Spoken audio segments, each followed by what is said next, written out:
धीरे से भी आने वाला प्रभु यीशु मसीह के अति बहुत नाम है। सब पवित्र लोगों को मशहूर रहता हूँ। प्रभु की बड़ी अनुग्रह है कि प्रभु ने और भी एक दिन हमें प्रभु का वचन से सीखने के लिए मौका दिया। परमेश्वर ने हर प्रकार का पाप के लिए प्रभु ने प्रायश्चित ठहराया है या परिहार किया है, परंतु एक पाप के लिए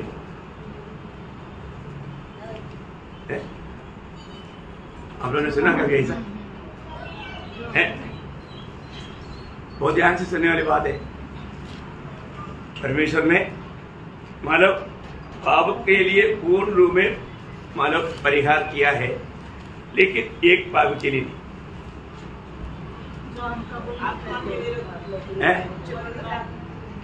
उसमें भी क्षमा मिलता है, जो हम कबूल नहीं करते उसकी। बोलने का अर्थ बहुत गहरा है ना? अविश्वास के लिए। किसके लिए? अविश्वास के लिए। अविश्वास पाप है करके बहुत लोगों को मालूम, अविश्वास पाप है करके बहुत लोगों को मालूम नहीं।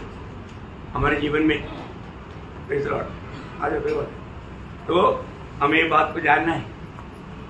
मतलब अविश्वास के लिए कोई प्रायश्चित, और अविश्वास एक भयंकर पाप है, और ऐसा लोगों पर प्रभु को दिल में थोड़ा भी आने नहीं। इब्रानियों 10 अध्याय का 33 में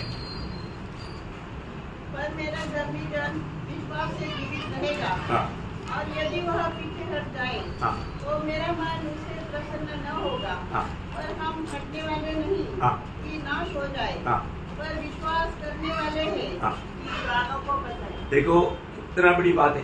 हमारे जीवन में अविश्वास आ जाता है तो उसका कोई दवाई या छुटकारे का मार्ग नहीं। आणि ज्या वेळेला आपल्या जीवनामध्ये अविश्वास येतो त्यावेळेला त्याच्यापासून मुक्ती प्राप्त करण्याकरता कुठल्या प्रकारचं औषध नाही ना। इब्रानियों 3 अध्याय का 14 वचन, इब्रिकराचं पत्र 3 अध्याय त्याचं 14 वचन, क्योंकि हम मसीह के भागीदार हुए हैं। हाँ। यदि हम अपने प्रथम भरोसे पर हाँ। अंत तक हाँ। दृढ़ता से स्थिर रहे। देखो हमारा जो पहला विश्वास है कभी भी हमें पीछे नहीं जाना, आणि कधीही आपण आपल्या पहिल्या विश्वासापासून दूर नाही जायचं। हमें एक बात को जानना है कि हमारे जीवन में कई लोग मतलब एकदम बहुत लापरवाही करके पीछे चले जाते हैं, आणि पुष्कळ लोक निष्काळजीपणा करतात आणि मागे जातात। जो मसीह जीवन में आपको मालूम है कि जो भी लोग जो उद्धार पाया है वो लोग धनवान है, आणि ज्या लोकांचं तारण झालेलं आहे ते श्रीमंत आहेत। वो बड़ा धन आपके पास है, आणि ते मोठं धन तुमच्याकडे आहे का? आप धनवान है या गरीब है, मैं आपको एक छोटा बात में स्पष्ट कर देता हूँ। आणि तुम्ही श्रीमंत आहे का गरीब आहे का छोट्याशा गोष्टीच्या द्वारे मी तुम्हाला सांगू इच्छितो। है ना? जब नीति वचन 12 अध्याय का 27 वचन का बी पाठ में लिखा है, नीती सूत्र 12 अध्याय त्याच्या 27 वचनाच्या शेवटल्या भागामध्ये असं लिहिलंय, उत्साह बड़ा धन है। हाँ, उत्साह क्या है? बड़ा धन। वो दिखने में नहीं आता ना, आणि ते आपल्याला दिसून येत नाही ना। उत्साह बहुत बड़ा धन है। आणि उत्साह खूप मोठं धन आहे। कितने लोगों को उत्साह है? आमेन। किस बात का उत्साह? आणि कुठल्या गोष्टीचा उत्साह आहे? प्रभु के प्रति, प्रभु संबंधाने, आत्मिक बातों के प्रति, आत्मिक गोष्टी संबंधाने, प्रभु का कार्य करने के प्रति, आणि प्रभुचं काम करण्या संबंधाने। क्योंकि आपको मालूम है यिर्मयाह 48 का 10 में क्या बोला? यिर्मयाह त्याचा 48 अध्याय त्याच्या 10 वचनामध्ये काय म्हटलेलं आहे? जो प्रभु का काम आलसीपन से करता है वो धनवान है, ऐसे श्रापित है। आणि प्रभुचं काम जो आळशीपणाने करतो तो श्रापित आहे। देखा, आलसीपन आणि आळशीपणाने बहुत लोगों को आलसीपन का बीमारी है, आणि पुष्कळ लोकांना आळशीपणाचा आजारपण आहे। थोड़ा भी आलसीपन हमारे जीवन में आने नहीं देना। आणि प्रियांनो थोडं पण आळशीपणा आपल्या जीवनामध्ये येऊ देऊ नका। आलसी के बारे में बहुत बातें बाइबल कहता है, आणि आळशी व्यक्ती संबंधाने पुष्कळ गोष्टी बायबल सांगतो। अभी वो बातों में जाने के लिए अभी अपने को टाइम नहीं, आणि आता त्या गोष्टीकडे जाण्याकरता आपल्याकडे वेळ नाही। लेकिन एक बात है, एक गोष्ट आहे, हम हर एक पवित्र लोग जब हम मसीह को प्राप्त करने के बाद में हमारे हर एक बातों में, हर एक कामों में बहुत बड़ा उत्साह चाहिए। आणि ख्रिस्ताला प्राप्त केल्यानंतर प्रत्येक गोष्टीमध्ये आपण खूप उत्साही राहायला पाहिजे। एक सच्चा एक विश्वासी को मानो वो स्वयं अपने आप नम्र और दीन बन जाता है। आणि एक खरा जो विश्वास आहे तो स्वतःहून नम्र आणि दीन होतो. और इतना ही नहीं, एवढंच नाही, वो अपना जिम्मेवारियों को समझ ले आणि तो आपल्या जबाबदाऱ्या समजतो. उधार पाने के बाद में बहुत लोगों को उनके जिम्मेवारियों के बारे में मालूम नहीं. आणि तारण प्राप्त झालेल्या लोकांपैकी पुष्कळ लोकांना आपल्या जबाबदाऱ्या ठाऊक नाही. जिम्मेवारी है अपनी. आणि जबाबदारी आहे प्रेम. क्योंकि शरीर में मिल गया ना, शरीर में मिल गया आणि जर शरीराशी जोडल्या गेला ना तो शरीर का हर एक अवयव को जिम्मेवारी. आणि मग शरीराच्या प्रत्येक अवयवांची त्याला जबाबदारी आहे. आज बहुत लोग शायद शरीर का दर्शन नहीं पाया. आज पुष्कळ लोकांना कदाचित शरीराचं दर्शन नाही मिळालं. हमें वो दर्शन पाना चाहिए. आणि आपल्याला ते दर्शन मिळालं पाहिजे. तो आपको जो भी बात प्रभु बताता है वो सारे बात में आपको इसलिए बताता है कि आप लोग कल मानो आपको प्रभू के लिए महान कार्य करना है तो आपके द्वारा करना ही है. आणि मला प्रभू ज्या काही गोष्टी सांगतो त्या सगळ्या गोष्टी तुम्हाला याकरता सांगतो की उद्याच्या दिवसामध्ये प्रभू तुमच्याद्वारे महान कार्य त्याला करायचंच आहे. मुझे मालूम है कि आप इधर एक लोग एक माला अच्छा सेवक से बढ़ करके माला प्रभु का वचन में ज्ञान प्राप्त कर चुका है. आणि मला माहिती या ठिकाणी बसलेले जे लोक आहेत ते एक चांगल्या सेवकाला जे ज्ञान असलं पाहिजे तसं एक चांगल्या प्रकारचं ज्ञान त्यांना प्राप्त झालेलं आहे. मंडली में कोई एक साधा विश्वास है नहीं, सब इवांजलिस्ट है. आणि आपल्या मंडळीमध्ये साधारण विश्वासू नाही, सर्व सुवार्थिक आहे. अधिकतर लोग प्रभु का वचन सुनाने वाले लोग हैं. आणि जास्त करून लोक प्रभूची सुवार्ता सांगणारे लोक आहेत. उनके अंदर आत्मा का बोझ है आणि त्यांच्यामध्ये आत्म्याचं ओझं आहे. इसलिए प्रभु धन्यवाद देता. आणि म्हणून प्रभूला धन्यवाद असो. तो आज भी अपन समय बिल्कुल नष्ट नहीं करेंगे. आणि आजही आपण वेळ अजिबात वाया नाही घालवून ना.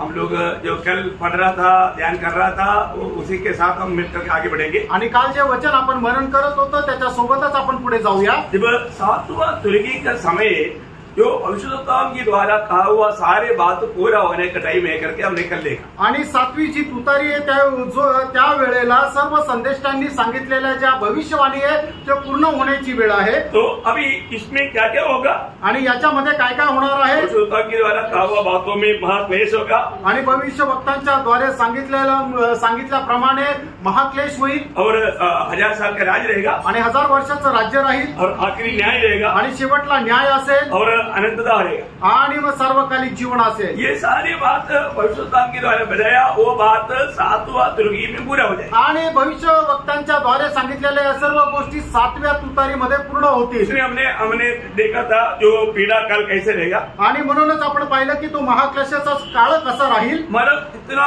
लोग मतलब कैसे चिल्लाने वाला समय. आणि लोक कशा प्रकारे आक्रोश करणारी ती वेळ आहे. फिर 1000 साल का राज हमने देखा. आणि मग त्याच्यानंतर आपण 1000 वर्षाचं राज्य पाहिलं. आपको मालूम है वो 1000 साल के राज्य में जब यशायाह 32 अध्याय का पहला वचन में कहता है. यशायाह त्याचा 32 अध्याय त्याच्या पहिल्या वचनामध्ये अशा प्रकारे पाहतो. एक राजा धर्म से राज्य करेगा. देखा एक राजा धर्म से राज करेगा. आणि एक राजा नीतीने राज्य करेल. आज धर्म का न्याय कहीं नहीं देखता. आणि आज नीतीचा न्याय आपण कुठे पाहत नाही. कहीं भी जाता है तो वहां पर पूरा अन्याय है. आणि जिथे कुठे जातो त्या ठिकाणी आपल्याला फक्त अन्याय पाहायला मिळतो. परंतु ये दुनिया में धर्म से एक राजा राज करेगा. आणि या जगामध्ये नीतीने एक राजा राज्य करेल. है ना. उस समय में कैसे क्या होगा. आणि मग त्यावेळेला कसं काय होईल. उसका 35 अध्याय का 1 से 7 वचन. आणि 35 अध्याय 1 ते 7 वचन. जंगल और निर्जल देश हाँ. प्रफुल्लित होंगे. हाँ देखो उस समय में है ना मरुस्थल बोल करके एक जगह नहीं रहेगा. आणि मग त्या ठिकाणी जंगल असं किंवा विरान असं काही राहणार नाही. बहुत सुंदर एक अवस्था आएगा. आणि खूप एक सुंदर अशी अवस्था राहील. है ना. आज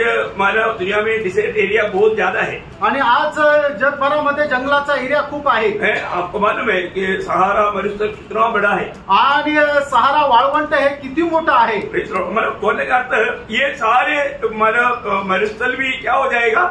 मरुभूमि विकट होकर केसर के समान फुलेगी. हाँ मतलब एकदम बगीचा बन जाएगा. आणि मग हे सर्व जे जंगल जे आहे ते एकदम बागेप्रमाणे होईल. अभी आपको मालूम है जब राजस्थान में इंदिरा गांधी के समय में उन्होंने एक पद्धति तैयार किया था. उसके अनुसार उसके कुछ इलाकाओं में मतलब पानी का प्रबंध किया तो वहां पर उधर होने वाले उपज बोलेगा तो इतना मतलब 100 गुना मतलब उपज इतना अच्छा फल है.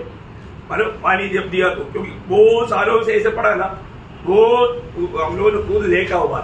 आणि इंदिरा गांधीने त्यांच्या काळामध्ये त्यांनी पाण्याच्या काही ठिकाणी व्यवस्था केली होती आणि ज्या त्या ठिकाणी पाण्याची व्यवस्था केली होती त्या ठिकाणी जमिनीमधून इतकं भरपूर 100 पट असं पीक आलं. राजस्थान की बात है. राजस्थानची ही गोष्ट आहे. श्रीगंगानगर बीकानेर ऐसा देशों में हमने खुद देखा कि इतना मतलब पानी जहां पर भी आने लगा वहां पर इतना हरियालीपन और पूरा हमारा अवस्था बदल गया। आणि राजस्थानच्या काही शहरामध्ये श्रीगंगानगर, बिकानेर या शहरामध्ये त्या ठिकाणी पाणी आलं आणि पीक खूप असं अफाट आलं। जब प्रभु यीशु मसीह और पवित्र लोग ये जब दुनिया में राज करेगा आणि प्रभू येशू ख्रिस्त आणि पवित्र लोक ज्या वेळेला या जगामध्ये राज्य करतील, ये दुनिया का पूरा अवस्था बदलेगा आणि या जगाची संपूर्ण अवस्था जी आहे ती बदलून जाईल, मौसम बदलेगा आणि मग वातावरण बदलेल और आगे बढ़ता वह अत्यंत प्रफुल्लित होगी हाँ। और आनंद के साथ जय जयकार करेगी। हाँ। उसकी शोभा लबानोन की सी होगी हाँ। और वह कर्मेल और शारोन के तुल्य तेजोमय हो जाएगी। हाँ।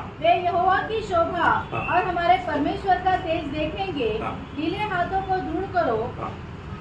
बस अभी यहाँ पर विषय क्या है कि उस समय में जिमी क्या पूरा जगह एकदम एक सुंदर गार्डन जैसा रहेगी आणि मग त्यावेळेला असणारी जी जमीन आहे ते एक सुंदर बगीच्याप्रमाणे होईल। और हमने उसमें देखा है कि न्याय होगा, न्याय विधि होगा आणि मग त्या ठिकाणी न्याय होईल आपण पाहिलं। मतलब ये न्याय मतलब आपको मन में शलोमोन ने भी बोला है 12:14 में, आणि उपदेशक त्याच्या 12 अध्याय त्याच्या 14 वचनामध्ये शलोमोनाने सुद्धा अशा प्रकारे म्हटलेलं आहे, परमेश्वर सब कामों परमेश्वर सब कामों और सब गुप्त बातों का हाँ। चाहे वे भली हो या बुरी हाँ। न्याय करेगा। न्याय करेगा मतलब न्याय होने वाला है। ये बात का प्रकाश पुराने नियम में लोगों में था आणि परमेश्वर या जगाचा न्याय करणाऱ्या या गोष्टीचा जो प्रकाश आहे ते जुन्या कराराच्या लोकांना सुद्धा होता। यशाया 65 अध्याय का 6 वचन आणि यशा 65 अध्याय त्याचं 6 वचन, देख ये बात मेरे सामने लिखी हुई है। हाँ। मैं चुप न रहूंगा। हाँ। मैं निश्चय बदला दूंगा। मतलब मैं निश्चय बदला रहेगा मतलब प्रभु न्याय करेगा। आणि परमेश्वर न्याय करेल। हाँ, तो बाकी नया नियम में आपको सबको मालूम है इब्रानियों 9 अध्याय का 27 वचन, आणि नवीन करारामध्ये आपल्या सर्वांना ठाऊक आहे इब्रिकराचं पत्र 9 अध्याय त्याचं 27 वचन, एक बार मरना फिर न्याय का होना सारे मनुष्य के लिए परमेश्वर ने नियुक्त किया। आणि मनुष्याला एकदा मरणे आणि त्याच्यानंतर प्रत्येकाचा न्याय होणं परमेश्वराने प्रत्येकाकरता नियुक्त केलं तो आहे। न्याय है, आणि न्याय आहे। न्याय के बारे में बहुत मानव बातें हैं और मानव भविष्यवक्ता के द्वारा भविष्य की बात भी लिखा है आणि भविष्य वक्त्यांच्या द्वारे भविष्यामध्ये होणाऱ्या गोष्टी पण लिहिल्या तो आहेत। अनंत काल आगे का मतलब ये 1000 साल के राज के बाद में फिर गोग मागोग की लड़ाई के बाद में फिर दुनिया का क्या होगा और मतलब आकाश और मृत्यु का अवस्था क्या रहेगा, सारे बात भविष्यवक्ताओं को भी प्रकट किया हुआ है। आणि 1000 वर्षाच्या राज्यानंतर गोग मागोगचं युद्ध होईल आणि त्याच्यानंतर जगामध्ये कशा प्रकारची अवस्था राहील हे सर्व भविष्यवक्त्यांच्या द्वारे लिहिण्यात आलं है ना। जब ये नबी किताब उसका 65 अध्याय का 17 वचन, आणि याच्यात त्याचा 65 अध्याय त्याचं 17 वचन, देखो मैं नया आकाश और नई पृथ्वी उत्पन्न करता हूँ। देखा अभी यहाँ पर उसका बारे में बाकी आगे पिक्चर नहीं है, लेकिन नया आकाश और नई मृत्यु अभी आगे मतलब आएगा, लेकिन मतलब वो प्रभु उत्पन्न करता है, एकदम नया रहेगा वो। आणि मग 1000 वर्षाच्या राज्यानंतर ज्या वेळेला गोग मागोगचं युद्ध होईल त्याच्यानंतर परमेश्वर जे आहे या ठिकाणी नवीन आकाश आणि नवीन पृथ्वी निर्माण होणार आहे। और आगे और पहली बातें स्मरण न रहेंगी। हाँ, ये एक बड़ी बात है। आणि ये मग जो जब हम नया आकाश और नया पृथ्वी में जाएगा ना तो पहले बात किसी को भी याद नहीं आएगा। आणि मग ज्या वेळेला नवीन आकाश नवीन पृथ्वीमध्ये आपण जाऊ त्या वेळेला जुन्या गोष्टी कोणालाही आठवणार नाही। इसलिए इस पर बहुत लोगों को बहुत कुछ उस भविष्यवाणी के ऊपर कहना बहुत कुछ बातें हैं। आणि म्हणूनच या भविष्यवाणी संबंधाने बोलण्याकरता काही पुष्कळ लोकांना पुष्कळ काही आहे। मतलब बहुत अभी अपना ऐसा व्याख्या में अभी नहीं जाएगी, पेशली आपको मतलब कभी आएगा मैं आपको समझाऊंगा। आणि आता याचं विश्लेषण नाही सांगणार आहे, पण तुम्ही वैयक्तिक मला भेटला तर मी तुम्हाला सांगेन। हाँ, तो मतलब उसी के साथ 66 अध्याय का 22 वचन, 66 का 22 यही बात है। यशाया 66 अध्याय त्याचं 22 वचन, क्योंकि जिस प्रकार नए आकाश और नई पृथ्वी हाँ। जो मैं बनाने पर हूँ हाँ। मेरे सम्मुख बनी रहेगी, हाँ। उसी प्रकार तुम्हारा वंश और तुम्हारा नाम भी बना रहेगा। हाँ। यहोवा की यह वाणी है। देखो प्रभु ने कहा ये बात ये सब सर्वशक्तिमान परमेश्वर का वचन है, ये कभी बदलेगा नहीं। आणि सगळ्यात पहिले हे सर्वशक्तिमान परमेश्वराचं वचन आहे, हे कधी बदलणार नाही। पुराना नियम में हो नया नियम में हो जहाँ पर भी नया बात आया वहाँ पर जीवन है। आणि जुन्या करारामध्ये असू द्या नवीन करारामध्ये असू द्या ज्या ठिकाणी नवीन गोष्ट आली त्या ठिकाणी जीवन आहे। तो वो अनंत काल की बात है आणि ते सर्वकालिक जीवनाची गोष्ट आहे। तो अतुल्य बात है आणि ते अतुल्य अशी गोष्ट आहे ना। ये बातें हम लोग जो एक्चुअली जो आदमी जिनमें उन्नति पाता है वो लोग आपस में मिलकर के बात करके कुछ उसमें आलोचना पा सकता है। आणि जे आत्मिक जीवनामध्ये उन्नती प्राप्त करतात ते एकत्र मिळून याच्याद्वारे काही उत्तेजना त्यांना मिळू शकते। तो अभी जब ये 7वां तुर्की जो फूका वहां पर जब प्रकाशित वाक्य 11 अध्याय का 15 वचन पढ़ना, आणि ज्या वेळेला 7वा रणशिंग फुकण्यात आला त्या वेळेला काय झालं, प्रकटीकरण 11 अध्याय त्याचं 15 वचन। जब सातवें दूत ने तुरी फूंकी तो स्वर्ग में इस विषय के बड़े बड़े शब्द होने लगे, जगत का राज्य हमारे प्रभु का, जगत का राज्य हमारा प्रभु का और उसके मसीह का हो गया, उसका मसीह का हो गया, और वह युगानुयुग राज्य करेगा। देखिए मतलब इसका मतलब क्या है कि 7वां तुर्की के बाद में पूर्ण रूप में प्रभु दुनिया भर में राज करेगा। आणि 7वा रणशिंग फुकल्यानंतर प्रभू जे आहे ते सगळं जगभरामध्ये राज्य करेल। मतलब भविष्यवक्ता के द्वारा कहा हुआ हर एक बात उस समय में पूरा हो जाए, आणि भविष्यवक्त्यांच्या द्वारे सांगितलेल्या सर्व गोष्टी ज्या आहेत त्या पूर्ण होतील। पेंटेकोस्ट के दिन में जब पत्रोस प्रचार कर रहा था, आणि पेंटिकोसच्या दिवसामध्ये ज्या वेळेला पेत्र प्रचार करत होता उठाकर जब प्रेरितों का उसका 3रा अध्याय का 21 वचन, आणि प्रेषित त्याचा 3रा अध्याय त्याचं 21 वचन। अवश्य है कि वह स्वर्ग में उस समय तक रहे जब तक कि वह सब बातों को सुधार न कर ले, जिसकी चर्चा प्राचीन काल से परमेश्वर ने अपने पवित्र भविष्यवक्ताओं के मुंह से की है। भविष्यवक्ताओं के मुंह से किया हुआ हर एक बात जैसे कहा वैसा प्रभु करने वाला है। आणि भविष्यवक्त्यांच्या द्वारे सांगितलेल्या गोष्टी जशा सांगितल्या तशा प्रभू पूर्ण करणार आहे। तो यह हमने मतलब देखता है प्रकाशित वाक्य 10 अध्याय के 11 वचन, आणि प्रकटीकरण त्याचा 10 अध्याय त्याचं 11 वचन। तो प्रभु ने उनको पढ़ी तब मुझसे यह कहा गया, मुझे बहुत से लोगों और जातियों और भाषाओं और राजाओं के विषय में फिर भविष्यवाणी करनी होगी। मतलब ये वो जो किताब जो उसको दिया था आणि जे पुस्तक त्याला देण्यात आलं होतं वो खाने के बाद में, आणि ते खाल्ल्यानंतर योना को बहुत से बातों की भविष्यवाणी और भी करना है, आणि योहानाला पुष्कळ अजून भविष्यवाणी करायची आहे। आपको मालूम है पुराना नियम में भी यहेजकेल नबी को ये अनुभव हुआ था, आणि जुन्या करारामध्ये सुद्धा एजेकेल संदेष्टाला हा अनुभव आला होता। आपको मालूम है यहेजकेल नबी का भविष्यवाणी की बात हम आगे जाकर के वो भी ध्यान करने वाला है, तो उनको भी बोला था इस प्रकार का किताब खाने के लिए, आणि एजेकेल संदेष्टाला सुद्धा अशा प्रकारे पुस्तक खाण्याकरता सांगितलं होतं। जब यहेजकेल उसका 2रा अध्याय का 8-9 वचन, आणि एजेकेल त्याचा 2रा अध्याय 8 आणि 9 वचन। परंतु हे मनुष्य के संतान, जो मैं तुझसे कहता हूँ उसे तू सुन ले, उस विद्रोही घराने के समान तू भी विद्रोही न बनना, जो मैं तुझे देता हूँ उसे मुंह खोलकर खा ले। उसको मुंह खोलकर खा ले।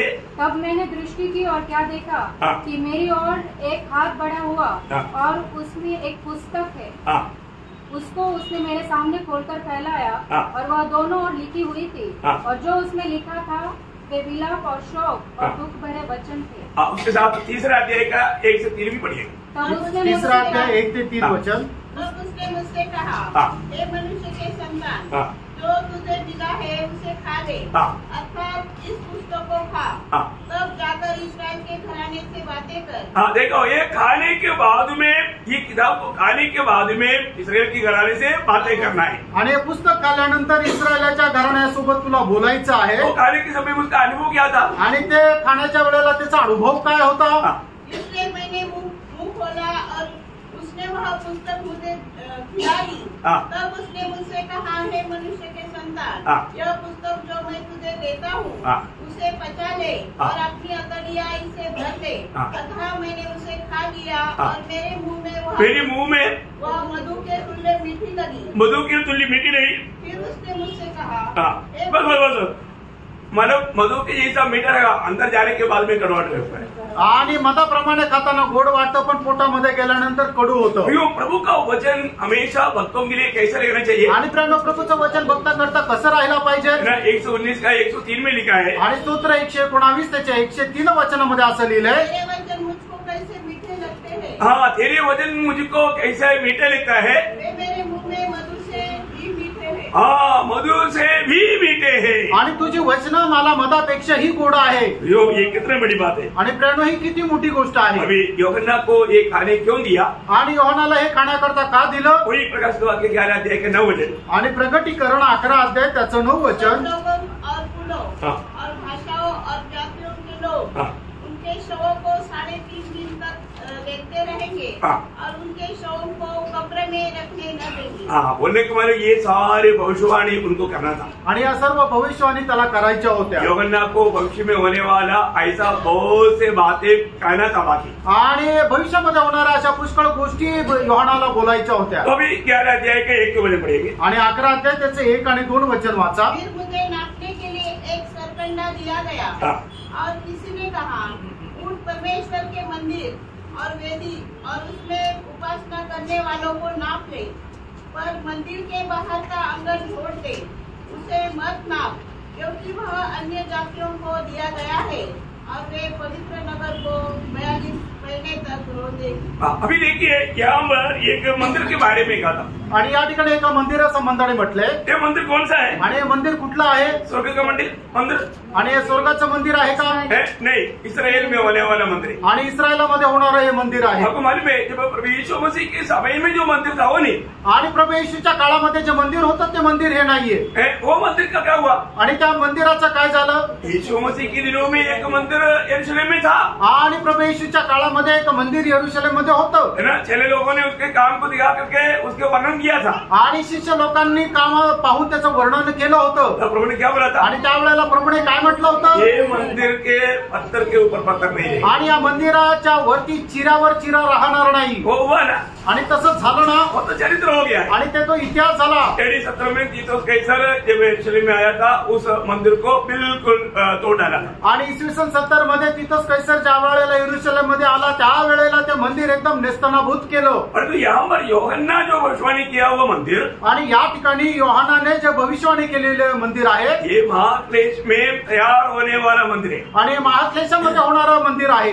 की बात है, आणि खूप मोठी गोष्ट आहे। महाक्लेश के समय में आणि महाक्लेशाच्या काळामध्ये मंदिर बनेगा आणि मंदिर बनेल, और वो मंदिर में मसीह विरोधी अपना मतलब मूर्ति लगवाएगा, आणि त्या मंदिरामध्ये ख्रिस्त विरोधी जो आहे ती आपली मूर्ती प्रस्थापित करेल। है ना। दूसरा हम लोगों ने जाना है, तो भी वो वचन इसलिए बार बार पढ़ता है कि आप लोगों के ध्यान में जरूर आए। आणि हे वचन आपल्याला ठाऊक आहे, पण वारंवार या करता तुम्हाला वाचायला सांगतो की ते तुमच्या स्मरणामध्ये राहावं। दूसरी थिस्सलुनीके दूसरा अध्याय का 3-4 वचन, दुसरा थिस्सलुनीकराचं पत्र 2 अध्याय 3 आणि 4 वचन। इसी रीति से किसी के धोखे में न आना, क्योंकि वह दिन न आएगा जब तक धर्म का त्याग न बोले और वह पाप का पुरुष अर्थात विनाश का पुत्र प्रकट न हो, जो विरोध करता है और हर एक से जो ईश्वर या पूज्य कहलाता है अपने आप को बड़ा ठहराता है, यहाँ तक कि वह परमेश्वर के मंदिर में बैठकर अपने आप को ईश्वर ठहराता है। मतलब वो क्या करेगा? 3.5 साल के बाद, ये मंदिर बनने के 3.5 साल के बाद में मसीह विरोधी उस मंदिर में अपनी मूर्ति स्थापना करेगा। वो स्वयं आकर के बैठकर बोलेगा मैं वो ईश्वर हूँ। आणि मग मंदिर बनवल्यानंतर 3.5 वर्षानंतर हा ख्रिस्त विरोधी आहे तो काय करेल की त्या ठिकाणी येऊन बसेल आणि तो त्याची मूर्ती त्या मंदिरामध्ये ठेवेल आणि सांगेल की मीच देव आहे। वो बात दानियल ने कहा हुआ आप लोग मालूम जानता है, आणि दानियलने हे जे सांगितलंय ते तुम्हाला ठाऊक आहे ना। जब ये तब था या मतलब 7 साल का बीच में आधा समय में जब दानियल 9 अध्याय का 27 वचन, आणि दानियल त्याचा 9 अध्याय त्याचं 27 वचन, ये वचन आप हमेशा याद रखना। आणि हे वचन तुम्ही नेहमी लक्षात ठेवा, क्योंकि बार बार हमें ये वचनों को पढ़ना है या मनन करना है। आणि वारंवार ही वचनं आपल्याला वाचायची आणि मनन करायची आहे ये क्लास में, आणि या क्लासमध्ये। क्योंकि ये जो 7 साल 2 भाग में है, आणि जे 7 वर्षाचा महाक्लेश आहे तो 2 भागामध्ये आहे। एक में आधे 3.5 साल ये मसीह विरोधी बहुत मतलब कपड़दा के साथ उनके साथ दोस्ती बना करके धोखा देगा। आणि पहिल्या 3.5 वर्षामध्ये ख्रिस्त विरोधी जो आहे तो खूप कपटपणाने त्यांच्यासोबत मैत्री करेल आणि त्यांना फसवेल। लेकिन जब 3.5 साल के बाद आणि 3.5 वर्षानंतर तो अभी वो क्या करेगा? पढ़िए उसको। वह प्रधान एक सप्ताह के लिए बहुतों के संग दृढ़ वाचा बांधेगा,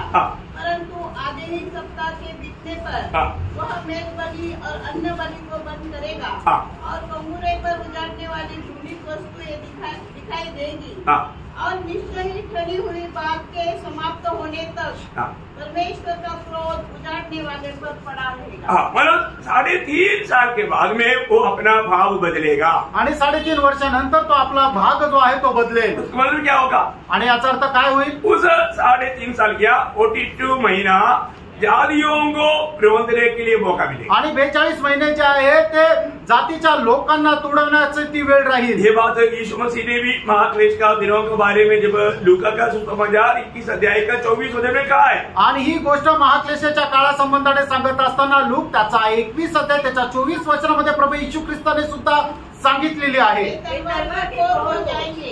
और सब देशों के लोगों में बंदी होकर पहुंचाए जाएंगे और जब तक अन्य जातियों का समय पूरा न हो। अन्य जातियों का समय पूरा नहीं होगा। अन्य जातियों का समय कितना समय है?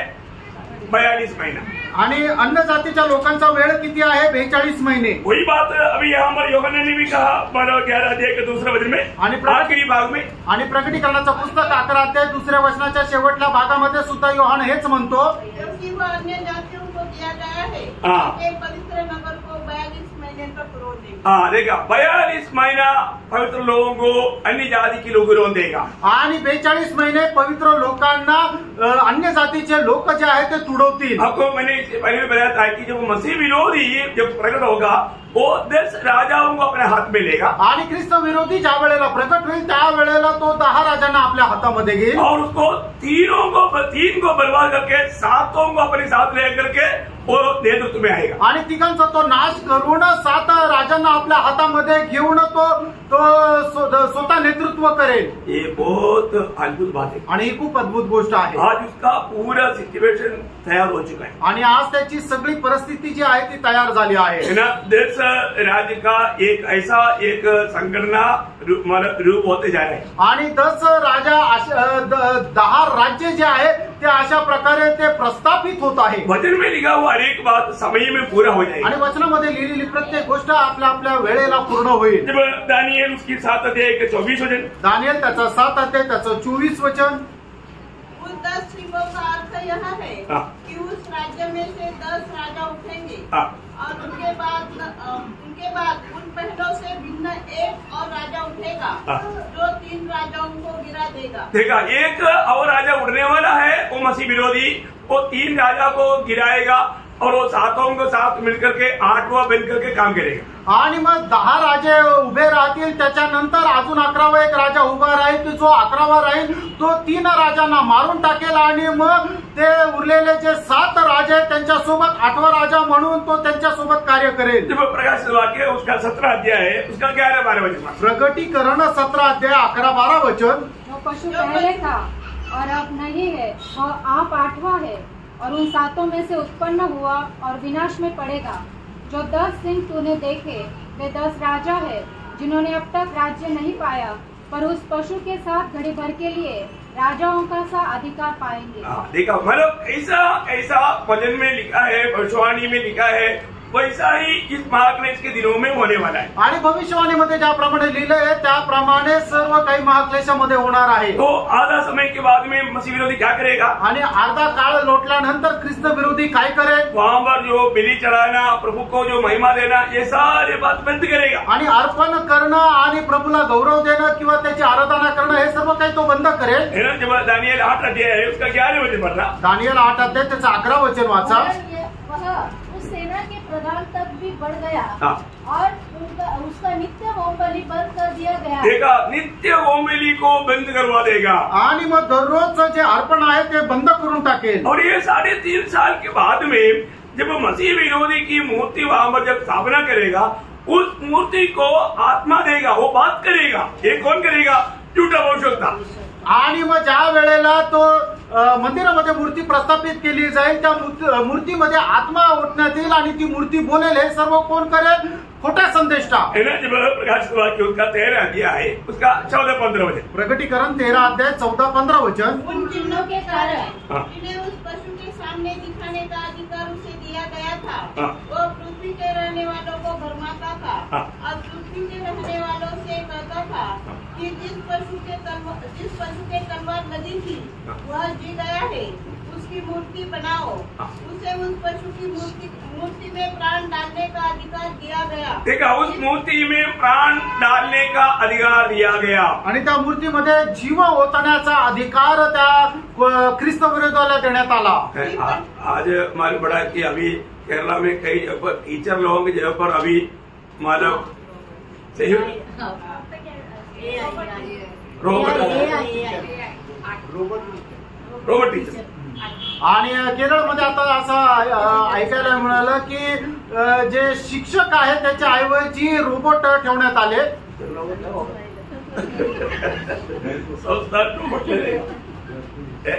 देखो मसीह विरोध एकदम बीच में आ गया है आणि ख्रिस्त विरोधी एकदम मध्ये आलेला आहे. क्या हालत है देखो. आणि काय परिस्थिती पहा. होटलों में जाएगा तो सप्लायर रोबोट, आणि हॉटेलमध्ये गेल्यानंतर आपल्याला वेटर म्हणून रोबोट येईल. हॉस्पिटल में जाए तो डॉक्टर रोबोट है. आणि हॉस्पिटलमध्ये गेल्यानंतर डॉक्टर रोबोट राहील. क्या भरोसे रह गए भाई. आणि मग आता काय भरोसा ठेवायचा.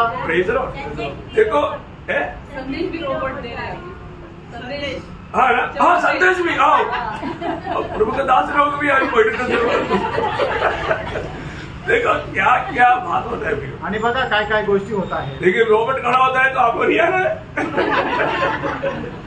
क्योंकि प्रभु ने ऐसा व्यवस्था बाइबल में नहीं दिया है. आणि प्रभूने अशा प्रकारची व्यवस्था बायबलमध्ये नाही दिली. क्योंकि मंडली प्रभु का है, कारण मंडळी प्रभूची आहे. और प्रभु अगुवाओं को नियुक्त करता है. आणि प्रभू त्याच्या जे अध्यक्ष आहेत त्यांना नेमतो. इसलिए रोबोट आ गया तो प्रभु ऐसा नीति नहीं करेगा, अभी से जान लो.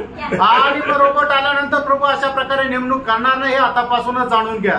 तो इसमें सावधान रहना पड़ेगा. याच्यामध्ये सावध राहा. पर ये जो आधा मानव समय या 3.5 साल के बाद का गंभीर दिशा खास करके इस्राएल पर दिए. आणि मग जे 3.5 वर्षाची जी अवस्था आहे ती गंभीर अवस्था इस्रायलला संबंधाने आहे. अभी यहाँ पर क्या होगा. आणि आता या ठिकाणी काय होणार. जब ये मूर्ति आने कारण लड़ाई होगा. आणि मूर्ती आल्या कारणाने मग त्या ठिकाणी भांडणं होतील.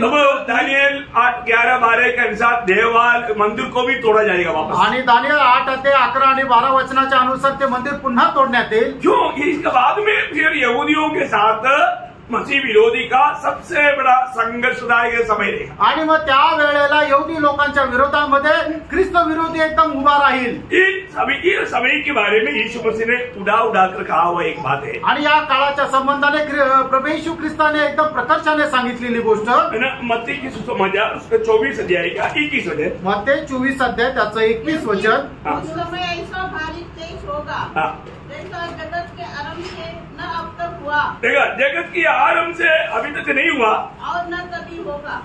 अभी तक हमने जो सुना हुआ बातों से भी भयंकर बात इस ट्रिब्युलेशन पीरियड में आएगा. आणि आतापर्यंत आपण ऐकलेल्या ज्या गोष्टी त्याच्याही पेक्षा भयंकर गोष्टी या महाक्लेशाच्या दिवसामध्ये राहतील. अभी तक सुना हुआ बात कितना गंभीर था. आणि आतापर्यंत ऐकलेल्या गोष्टी किती गंभीर होत्या. अभी उससे भी भयंकर आने वाला बोलेगा तो क्या रहेगा. आणि त्याच्याही पेक्षा भयंकर येणार आहे तर म्हटलं म्हणजे काय राहील. वही बात मार्कोस का सुसमाचार उसका 13 अध्याय उसका 19 वचन में भी प्रभु ने कहा. मार्क त्याचा 13 अध्याय त्याच्या 19 वचनामध्ये सुद्धा प्रभूने म्हटलं क्योंकि वे दिन ऐसे क्लेश के होंगे. वो दिन ऐसा क्लेश के होंगे सृष्टि के आरंभ से जो परमेश्वर ने सृजी है अब तक न तो हुई और न फिर कभी होंगे. फिर कभी आगे को कभी होगा भी नहीं. आणि याच्या पुढे होणार सुद्धा नाही. यही एक समाप्ति की बात है. आणि हाच एक शेवट आहे. इस अस्तगार का बारे में यिर्मयाह नबी ने कहा. हमने कल भी पढ़ा था 30 अध्याय 4 से 7 पढ़ना चाहिए. सिर्फ आप 7 वचन पढ़िएगा. यिर्मयाह त्याचा 30 अध्याय त्याचं 7 वचन. वो दिन क्या ही पारी होगा उसके समान और कोई दिन नहीं. वह याकूब के संकट का समय होगा. देखा वो याकूब का संकट का समय होगा. याकूब का संकट का बोलने का अर्थ इस्राएल का. आणि मग ते याकोबाच्या संकटाचा काळ असेल म्हणजे इस्रायलाच्या. मतलब अवर्णनीय संकट का समय रहेगा. आणि अवर्णनीय संकटाचा तो काळ राहील. अब 11 अध्याय का 12 वचन पढ़ेंगे. आणि पुन्हा 11 अध्याय त्याचं पहिलं वचन वाचा. प्रकटीकरण 11 अध्याय पहिलं वचन. फिर मुझे नापने के लिए एक सरकंडा दिया गया. मुझे नापने के लिए एक सरकंडा दिया गया. बस पर ये क्या बताता है. आणि आपल्याला काय दाखवतं. मतलब हर एक काम एकदम मतलब नाप से होता है या मतलब उसका सीमा से होता है. आणि होणारं प्रत्येक जे काम आहे त्याला एक सीमा आहे. ते एक मोजमापानेच होतं. ये बात प्रकाशवादी 21 अध्याय का 15 वचन में भी हम देखता है. आणि हीच गोष्ट प्रगटीकरण 21 अध्याय 15 वचनामध्ये सुद्धा आपल्याला पाहायला मिळते. बातें कर रहा था. उसके पास नगर और उसके फाटकों और उसकी शहरपनाह को नापने के लिए एक सोने का गज था. एक सोने का गेज था. सोने का गेज था. आणि मग त्याला मोजण्याकरता एक सोन्याचा पट्टा होता. म्हणजे काय अर्थ, परमेश्वर का हरेक समय का हरेक काम एक क्लियर व्यवस्था के अंदर, आणि प्रभूचं प्रत्येक काम प्रत्येक काळामध्ये एक मोजमापाने आहे. पुराने में एहेजकेल नबी में भी हम यही बात को मन देखता है. आणि जुन्या करारामध्ये एजेकेल संदेष्टा सुद्धा आपल्याला हीच गोष्ट सांगतो. उसका 40 अध्याय का 30 वचन म्हणा. आणि एजेकेल 40 अध्याय 30 वचन, जब वह मुझे वहाँ ले गया तो मैंने क्या देखा कि पीतल के समान और हाथ में सन का फीता और मापने का बांस लिए हुए, नापने का बांस लिए हुए, मतलब नाप, वहां पर भी नाप करके कार्य है. आणि त्या ठिकाणी सुद्धा मोजून असं काम आहे. तो यहाँ पर हम लोग देखते हैं कि ये दुनिया का मंदिर की बात था, आणि या जगाच्या मंदिराची गोष्ट होती. लेकिन हमें ये बात जानना, स्वर्ग में भी एक ओरिजिनल मंदिर है. आणि आपण एक गोष्ट जाणून घ्या, स्वर्गामध्ये सुद्धा एक खरं मंदिर आहे. हाँ, उसका एकदम ये सब छाया की बात है. आणि त्याची एक ही छाया आहे. जब प्रकाशित वाक्य 11 अध्याय का 19 वचन, प्रकटीकरण 11 अध्याय त्याचं 19 वचन, परमेश्वर का जो मंदिर स्वर्ग में है, मतलब एक ओरिजिनल मंदिर स्वर्ग में है. आणि एक खरं मंदिर जे आहे ते स्वर्गामध्ये आहे. क्योंकि अभी मंडली को जब प्रभु ने जो वायदा दिया, आणि मंडळीला प्रभूने जे अभिवचन दिलं, तब विजयी लोगों के लिए प्रभु ने एक वायदा दिया था, मैं मंदिर का खंबा बनाऊंगा. आणि म्हणजे विजय लोक त्यांच्या करता परमेश्वराने अभिवचन दिलं की त्यांना एक मंदिराचा खांब बनवेल. याद है? हाँ, मतलब फिलाडेल्फिया मंडली को बनाने के टाइम पर उसका 3 का 12 वचन में कहता है, प्रकटीकरण 3 अध्याय 12 वचनामध्ये फिलाडेल्फिया मंडळी संबंधाने प्रभूने अशा प्रकारे म्हटलं, जो जय पाए उसे मैं अपने परमेश्वर के मंदिर में एक खंबा बनाऊंगा. परमेश्वर की मंदिर में एक खंबा बनाऊंगा. देखिए वहां पर मानो हमेशा उस मंदिर में रहने देगा. आणि मग नेहमी तो व्यक्ती जो खांब आहे तो त्या मंदिरामध्ये राहील. मतलब अपमान में प्रभु के उपस्थिति में रहना एक बहुत बड़ा अनुग्रह है. आणि देवाच्या उपस्थितीमध्ये राहणं ही खूप मोठी कृपा आहे. प्रभु का दिल के इस दावीद ने क्या मांगा था? आणि देवाच्या हृदयाप्रमाणे असणाऱ्या दाविदाने काय मागितलं होतं? याद है? मला 27 वचन सांगितलं का 4 वचन, आणि स्तोत्र 27 त्याच्या 4 वचनामध्ये दावीद अशा प्रकारे म्हणतो, मांगा है, उसी के यत्न में लगा रहूंगा कि मैं जीवन भर यहोवा के भवन में रहने पाऊं. देखा, यहोवा की भवन में रहने पाऊं, जिससे यहोवा की मनोरथा पर दृष्टि लगाए रहूं. प्रियो, मैं एक बात आप बताना चाहता हूँ, हम लोग प्रभु का चेहरा एक बार देखेगा ना, फिर आपका नजर इधर उधर नहीं जाएगा. आणि एक गोष्ट मी तुम्हाला सांगू इच्छितो, ज्या वेळेला आपण प्रभूचा चेहरा पाहू त्यावेळेला आपली दृष्टी इकडे तिकडे जाणार नाही. क्यों? का?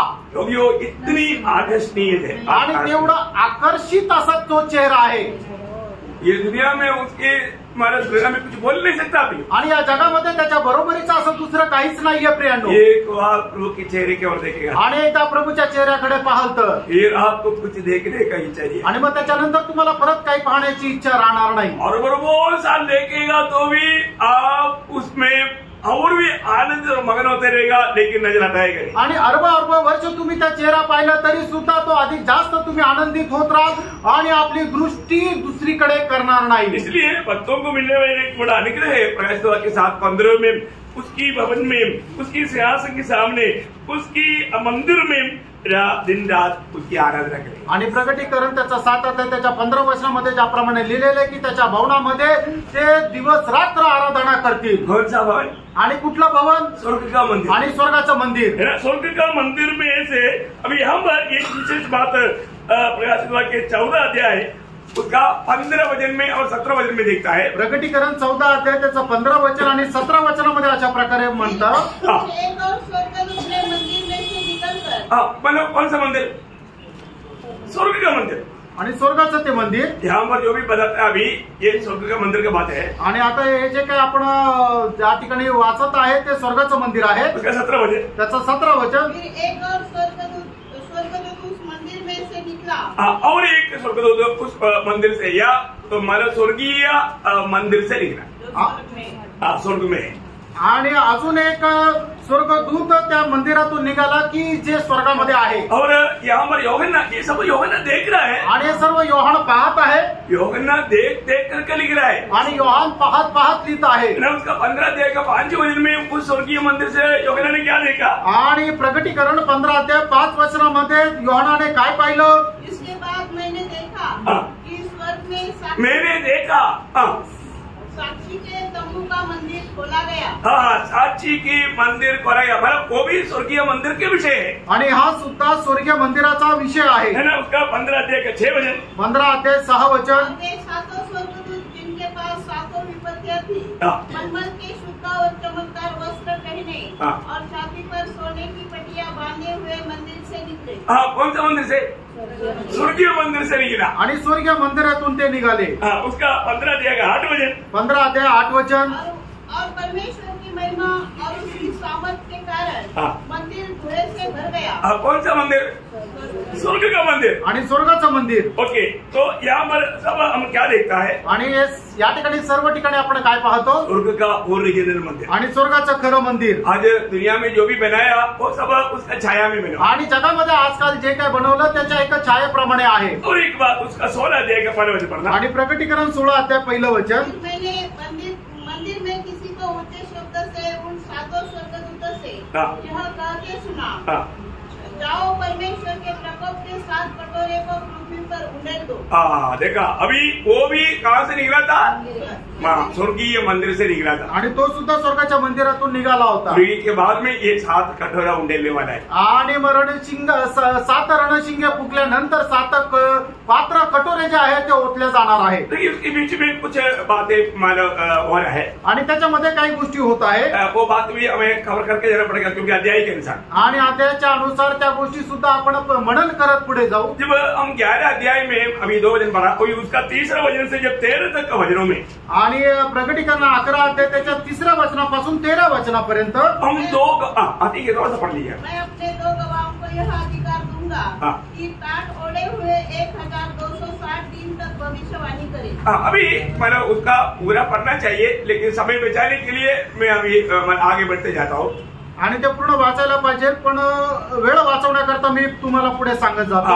आगे इसका विवरण करने के टाइम पर बीच में एक आधा वचन पढ़ाएंगे. आणि याचं विवरण करत असताना मध्ये एखादं वचन सांगेल. अभी इस महाक्लेश की शुरुआत में प्रभु अपना 2 गवाहों को भेजे. आणि महाक्लेशाच्या सुरुवातीला प्रभू आपले 2 साक्षीदार पाठवे. देखो, ये सब मानव चैप्टर के अनुसार रूट में नहीं, क्योंकि जैसा अभी योग बीच में आया, ऐसे बात है कि समझने के लिए यहाँ पर ये भी समझकर आगे बढ़ने जरूरी बात है. आणि अध्यायाच्या अनुसार हे मध्येच आलेलं आहे. ज्याप्रमाणे योगाचं पुस्तक मध्ये आलं त्याप्रमाणे ये अभी शुरुआत में होने वाला बात है महाक्लेश की समय. आणि महाक्लेश ज्या वेळेला सुरुवात होते त्यावेळेला परमेश्वर आपले 2 साक्षीदार पाठवे. जब जैसा 1,44,000 चुना जाता है, आणि ज्याप्रमाणे 1,44,000 इस्रायल गोत्रामधून निवडले जातात. उन्होंने काम पर पढ़ा था. आणि आपण हे कुठं वाचलं होतं? 7 अध्याय. आणि प्रकटीकरण त्याच्या 7 अध्यायामध्ये. तो उसी के साथ होने वाला बात है ये भी. आणि त्याच्या सोबतच होणारी ही गोष्ट आहे. तो यहाँ पर क्या हुआ? आणि या ठिकाणी काय झालं? तो अपना 2 गवाहों को भेजे. आणि प्रभू आपल्या 2 साक्षीदारांना पाठवेल. अभी ये 2 गवाह कौन देगा? आणि हे 2 साक्षीदार कोण राहतील? समय के देखो, अभी आप लोग जिसको क्लास मिला है उसको मालूम.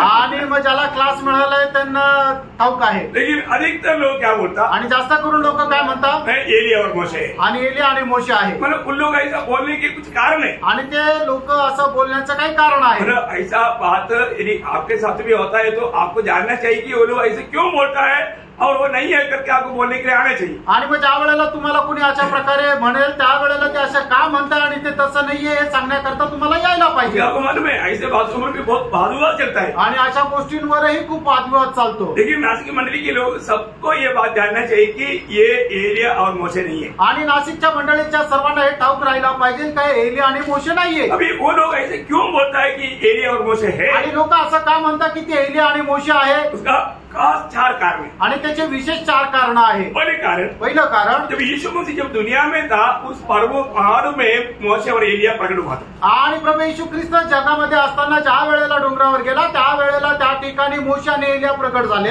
क्या झालं? मरकुस उसका 9 अध्याय का 4 वचन। मार्क 9 अध्याय 4 वचन। और उन्हें मोसे के साथ एलिया दिखाई दिया। मतलब 6 लोगों को मोसे के साथ एलिया दिखाई दिया आणि शिष्यांना मोशे सोबत एलिया दिसला। तो ये कारण जब यीशु मसीह जब दुनिया में आया था ये लोग प्रकट हुआ है तो यही दोनों होगा। आणि प्रभू येशू ख्रिस्त जगामध्ये असताना हे ज्या वेळेला दोघं प्रकट झाले तर आता पण हे दोघंच असतील। और ये दोनों भविष्यता था आणि हे दोघं संदेष्टे होते। और हमारा ये जो 70 हफ्ता का जो बात ये व्यवस्था का कंटिन्यूएशन है आणि 70 आठवड्याची जी गोष्ट आहे त्या नियमशास्त्राची पुढे चालणारी गोष्ट आहे। मतलब इस्राएल के संबंध की बात है आणि इस्रायलाच्या संबंधाची गोष्ट आहे। अब समझ में आ रहा है तुमच्या लक्षात येत आहे ना? ये 70 हफ्ता किसके लिए ठहराया था? आणि हे 70 आठवडे कशा करता नियुक्त होते? बाकी दुनिया के लोगों के लिए नहीं आणि इतर लोकांना करता नाही, इस्राएल के लिए, इस्रायला करता। अगर इस्राएल के संबंध में उनके लिए ये 2 नेताओं से बढ़कर कोई है ही नहीं। आणि मग इस्रायल लोकांकरता या 2 नेत्यांपेक्षा मोठं कोणी नाही। और इनकी उस समय में उनकी सेवकाई कैसे होगा? आणि मग त्यावेळेला ते करणारी सेवा कशा प्रकारे राहणार आहे ना? ये जो 11 अध्याय का 3 से 13 तक में ये लोग क्या क्या काम करता है वो बात लिखा है। आणि 11 अध्याय 3 ते 13 वचनामध्ये हे लोक कशा प्रकारे कार्य करणार आहे ते लिहिलेले। वो लोग क्या क्या करेगा आणि ते काय काय करतील? मतलब वो पानी को खून में बदलेगा आणि जे पाणी आहे ते रक्तामध्ये बदलतील, है ना? ये काम कौन किया था? आणि हे काम कोणी केलं होतं? मोशे ने किया था। मोशेने केलं होतं। निर्गमन की किताब में उसका 7 अध्याय का 17 वचन में और 8 अध्याय का 2 वचन में हम देखते हैं कि मोशा ने मिस्रईम की नदियों को खून बनाया था। आणि आपण पाहतो निर्गमनाचं पुस्तक 7 अध्याय 17 वचन आणि त्याचा 8 अध्याय त्याच्या 2 वचनामध्ये की मोशेने त्या ठिकाणी मिस्र देशामध्ये असणाऱ्या ज्या नद्या आहेत ते पाण्याला रक्तामध्ये बदललं। और एलिया ने क्या किया? आणि एलियाने काय केलं होतं? एलिया ने मतलब आकाश को बंद कराया था। आणि एलियाने आकाश जे आहे ते बंद केलं होतं। आपको मालूम है आहाब राजा के सामने खड़ा होकर के एलिया ने क्या बोला? आणि आहाब राजाच्या समोर उभा राहून एलिया काय म्हटलं होतं? पहला राजा 17 अध्याय का 1 वचन, जब मैं कहते बिना अभी बारिश नहीं गिरेगा। आणि पहिले राजा 17 अध्याय 1 वचनामध्ये एलिया आहाब राजाला म्हटलं मी सांगितल्याशिवाय आता आकाशातून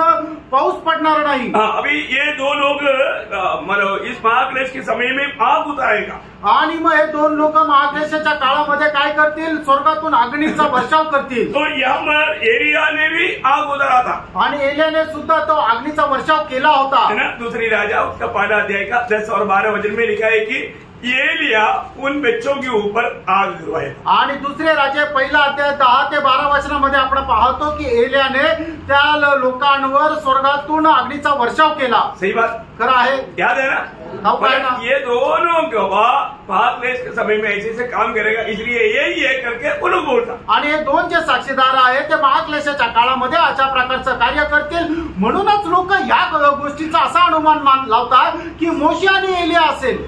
समझ आ रहा है? लक्षात येत आहे?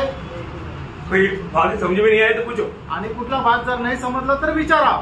किसी को अगर समझने में कठिन हुआ तो पूछना। आणि कोणाला समजण्याकरता कठीण जात आहे तर विचारा।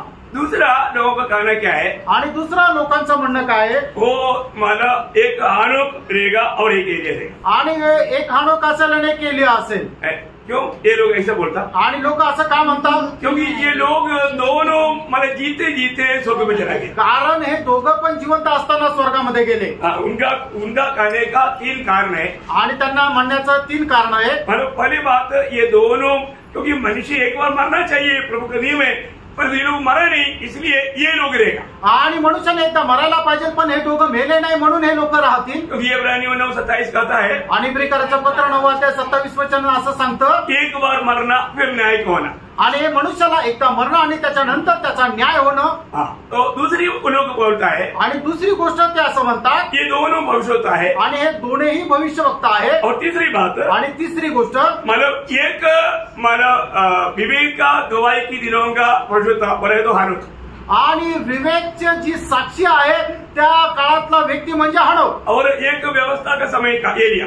आणि एक म्हणजे नियमशास्त्राच्या वेळचा मनुष्य तो म्हणजे एलिया। ये दोनों ही हो सकता है आणि म्हणून हे दोघंच राहू शकतात। ये है उनका कहना आणि हे आहे त्यांचं म्हणणं। लेकिन एक तीसरा कहना का बात है ऐसा है। आणि एक तिसरं म्हणणं असं आहे उस समय में शायद बोलेगा तो आज जो जीवित है उनमें से 2 व्यक्ति आणि आजच्या काळामध्ये जे जिवंत आहे त्याच्यापैकी 2 व्यक्ती राहतील. यही है होने वाला बात सच में. आणि हेच आहे खरं.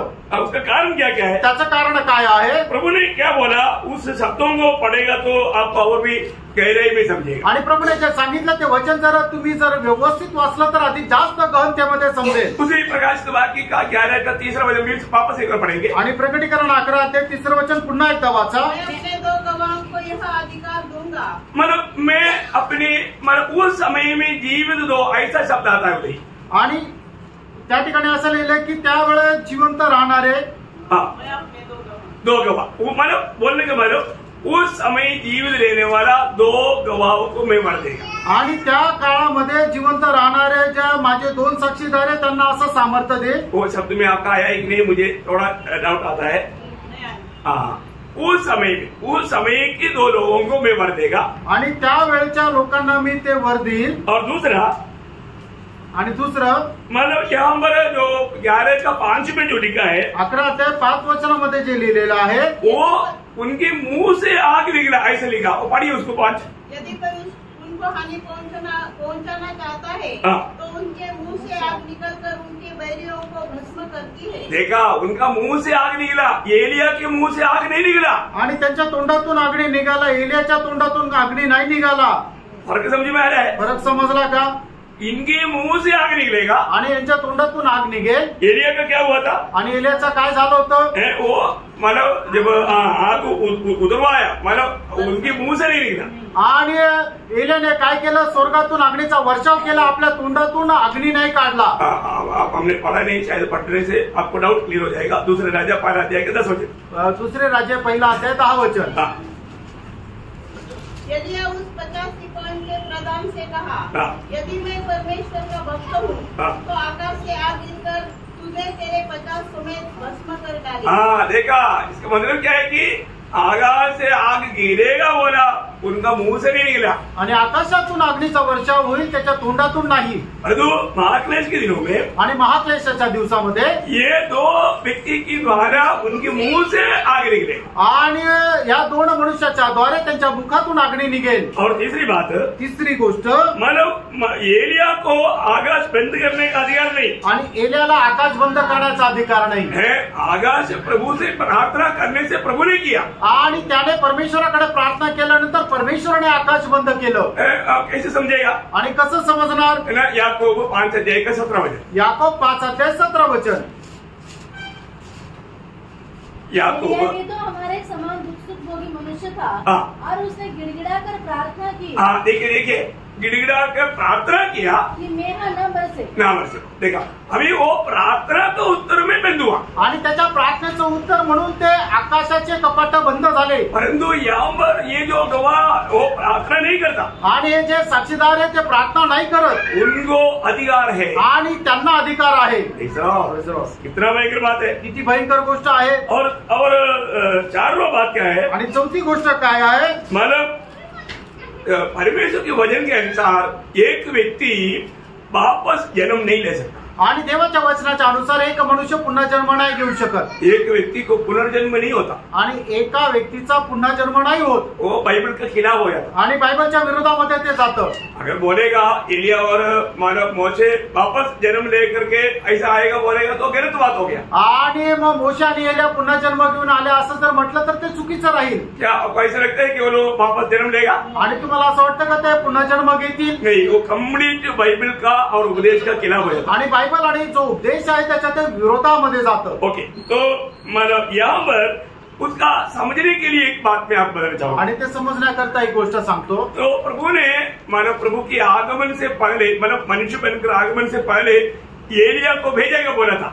आणि प्रभू मनुष्य होणं ज्या वेळेला या पृथ्वीवर जन्म घेईल त्याच्या अगोदर परमेश्वर म्हटलं होता की मी एलियाला पाठवेल. देखो अभी ये एक डाउट अभी भी बहुत प्रभुत्व लोगों में है. आणि ही एक शंका पुष्कळ पवित्र लोकांमध्ये आहे. मतलब प्रभु के आगमन से पहले एलिया जरूर आएगा. आणि प्रभूच्या आगमनाच्या अगोदर एलिया निश्चित येईल. अभी एलिया आएगा. आणि आता एलिया येईल का? एलिया आएगा. आणि एलिया नाही येणार. एलिया आ गया. आणि एलिया येऊन गेला. यीशु मसीह ने वो बात स्पष्ट किया. आणि प्रभू येशू ख्रिस्ताने ती गोष्ट स्पष्ट केली. मैं आपको थोड़ा वचन से पढ़ाता हूँ.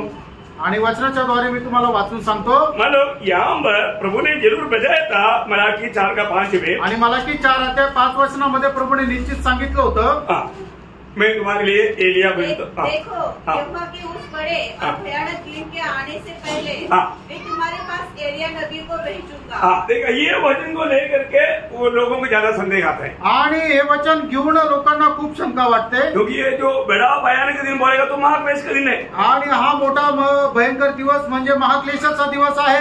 परंतु वो मतलब वो समय की बात नहीं है, आणि ही त्यावेळची गोष्ट नाही. क्योंकि आप लूका का समाचार उसका 12 अध्याय का 17 वचन पढ़ना. लूक त्याचा 1 अध्याय त्याचं 17 वचन. वह एलिया की आत्मा, एलिया की आत्मा और सामर्थ में होकर उसके आगे आगे चलेगा. देखा, प्रभु जो कहा एलिया आएगा बोला तो एलिया की आत्मा और उसकी सामर्थ्य के साथ चलेगा. वो कौन था? यूहन्ना बपतिस्मा देने वाला. आणि तो एलियाचा आत्मा आणि त्याच्या सामर्थ्यासोबत तो चालेल. तो कोण होता? तो बपतिस्मा देणारा योहान. समझ में आया? अब और क्लियर करता हूँ. प्रभु ने इस यूहन्ना के बारे में क्या बोला था मालूम है? आणि योहाना बपतिस्मा देणाऱ्या संबंधाने प्रभू येशू ख्रिस्ताने काय म्हटलं होतं? क्योंकि चेले लोगों ने जाकर उनको पूछा, आणि शिष्य लोकांनी जाऊन त्याला विचारलं, प्रभु मानव इस महाक्लेश से पहले एलिया आएगा करके आपने बोला हुआ है ना? आणि महाक्लेशाच्या अगोदर एलिया येणार आहे प्रभू तू सांगितलं होतं ना? क्योंकि शास्त्री लोग हमको यही बात सिखाया. आणि शास्त्री लोकांनी आम्हाला हेच शिकवलं. तब यीशु मसीह बोलता है उसको, आणि प्रभू येशू ख्रिस्त त्यांना म्हणतो, मत्ती उसका 17 अध्याय का 10 से 13 वचन बहुत ध्यान से समझना है. मध्ये त्याचा 17 अध्याय त्याचं 10 ते 13 वचन. इस बार चेलों ने पूछा, फिर शास्त्री क्यों कहते हैं कि एलिया का पहले आना आवश्यक है? उसने उत्तर दिया, एलिया अवश्य आएगा और सब कुछ सुधारेगा. परंतु मैं तुमसे कहता हूँ कि एलिया आ चुका है. देखा, एलिया आ चुका है और लोगों ने उसे नहीं पहचाना. देखा, लोगों ने उसे नहीं पहचाना, परंतु जैसा चाहा वैसा ही उसके साथ किया. इसी रीति से मनुष्य का पुत्र भी उनके हाथ से दुख उठाएगा. तब चेलों ने समझा कि उसने हमसे यूहन्ना बपतिस्मा देने वाले के विषय में कहा. देखा, चेलों ने समझा. आणि मग त्याच्यानंतर शिष्यांना ते समजलं. पर तो अभी का बहुत चेलों ने नहीं समझा. आणि आताच्या पुस्तक शिष्यांना नाही समजलं. समजलं का? 1-2 वचन और पढ़ना. आणि 1-2 वचन अजून वाचा. मला वही मत्ती 11 अध्याय का 14 वचन. मत्ती 11 अध्याय 14 वचन. चाहो तो मानो कि एलिया जो आने वाला था वह यही है. देखो, यीशु मसीह और भी स्पष्ट करके बताया. आणि प्रभू येशू ख्रिस्त अजून स्पष्ट करून सांगतो, तुम लोग जो बजाता है या इंतजार करता है वो एलिया, ये यूहन्ना बपतिस्मा देने वाला ही है. आणि तुम्ही वाट पाहणारा जो एलिया आहे तो बपतिस्मा देणारा योहान आहे. मरकोस उसका 9 अध्याय का 13 वचन पढ़िए. मार्क 9 अध्याय 13 वचन. परंतु मैं तुमसे कहता हूँ कि एलिया तो आ चुका और जैसा उसके विषय में लिखा है उन्होंने जो कुछ चाहा उसके साथ किया. बोलने का मतलब प्रभु बार बार ये बात को स्पष्ट किया, एलिया आ चुका है. आणि प्रभूने वारंवार या गोष्टीला स्पष्ट केलं की एलिया येऊन चुकला आहे. फिर यहाँ पर क्या हम देखता है? आणि या ठिकाणी आपण काय पाहतो? एलिया की आत्मा और सामर्थ्य के साथ 2 गवाहों को प्रभू उन दिनों में खड़ा करेगा. आणि एलियाचा आत्मा आणि सामर्थ्यासह प्रभू 2 व्यक्तींना त्या ठिकाणी उभे करेल. अभी आपको मालूम है ये यूहन्ना देख करके लिख रहा है. आणि योहान जो आहे तो पाहून लिहिता आहे. अगर वो एलिया और मोशे या एलिया और हानोक होगा तो यूहन्ना पहचानता है. आणि जर तो एलिया मोशे किंवा एलिया आणि हानोक असता तर योहान जो आहे तो एलिया आणि मोशेला तर ओळखतो. पक्का वो बोलता की मला एलिया और मोशे आएगा, नहीं तो एलिया और हानोक आएगा. आणि नाहीतर मग तो एकदम स्पष्ट बोलला असता की तो एलिया आणि मोशे किंवा एलिया आणि हानोक आहे. परंतु यहाँ पर यूहन्ना ने नहीं पहचाना. आणि योहानाने त्याला ओळखलं नाही. नहीं पहचाना. का नाही? क्योंकि वो समय का नहीं, कारण ते त्या वेळचे नव्हते. इसमें से भी ये बात स्पष्ट है. आणि याच्याद्वारे सुद्धा ही गोष्ट स्पष्ट है. मतलब उस समय में, मतलब इस पीढ़ी में जीवित रहने वाला 2 प्रभु के दासों को उस समय में उस प्रकार का सामर्थ्य दे करके प्रभू महान कार्य करवाए. आणि त्या पिढीमध्ये जिवंत राहणारे 2 प्रभूचे दास आहेत त्यांना परमेश्वर सामर्थ्य देऊन त्यांच्याद्वारे कार्य करेल।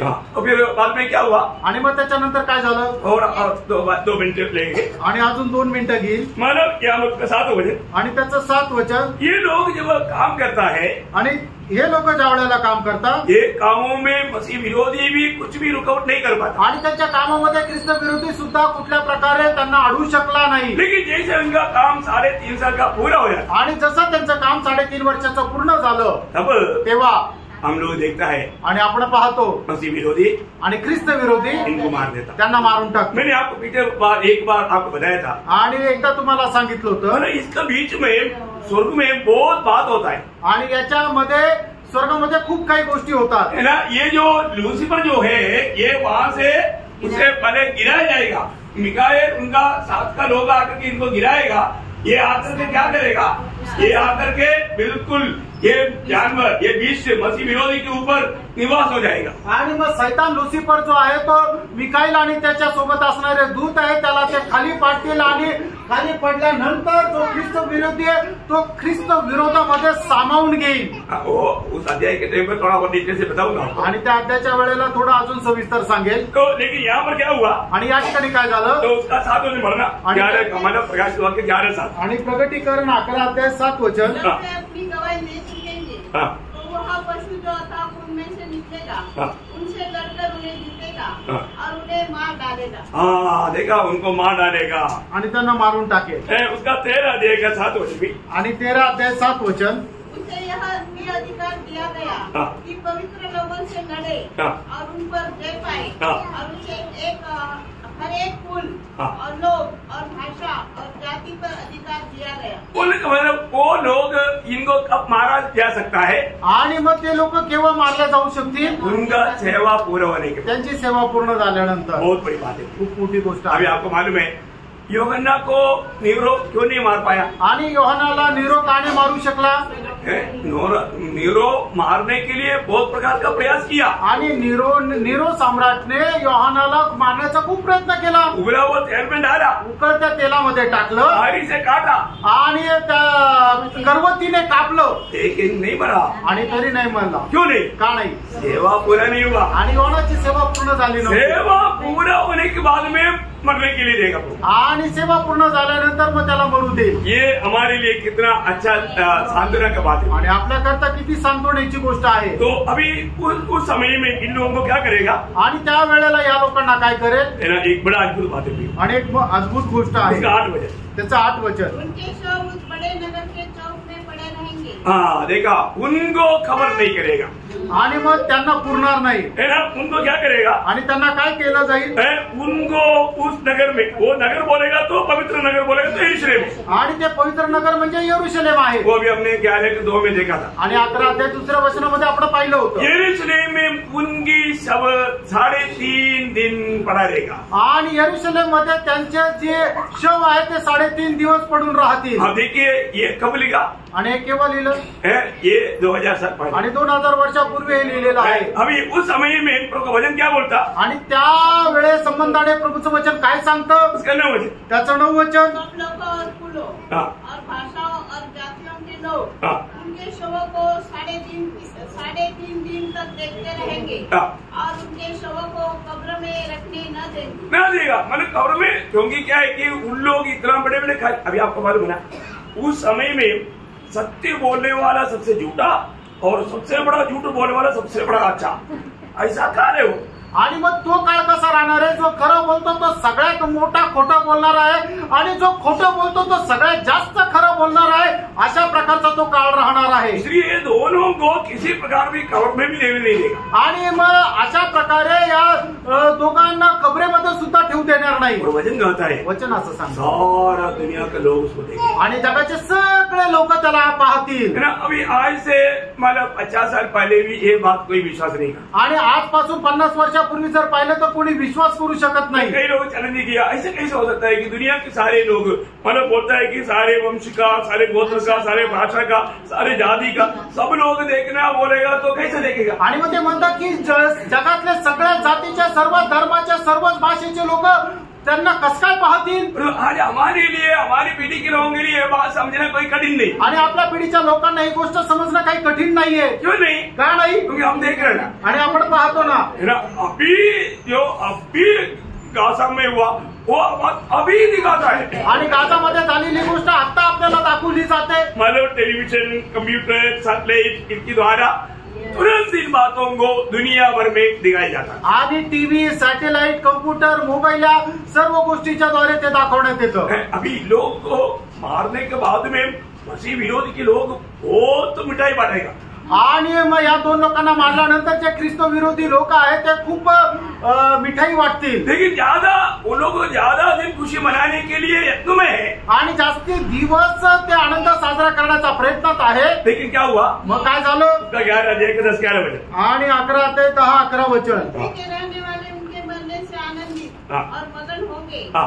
देखा, उनकी मरने से मृत्यु में रहने वाला ये मसीह विरोधी के सभी लोग बहुत आनंद और मगन होगा।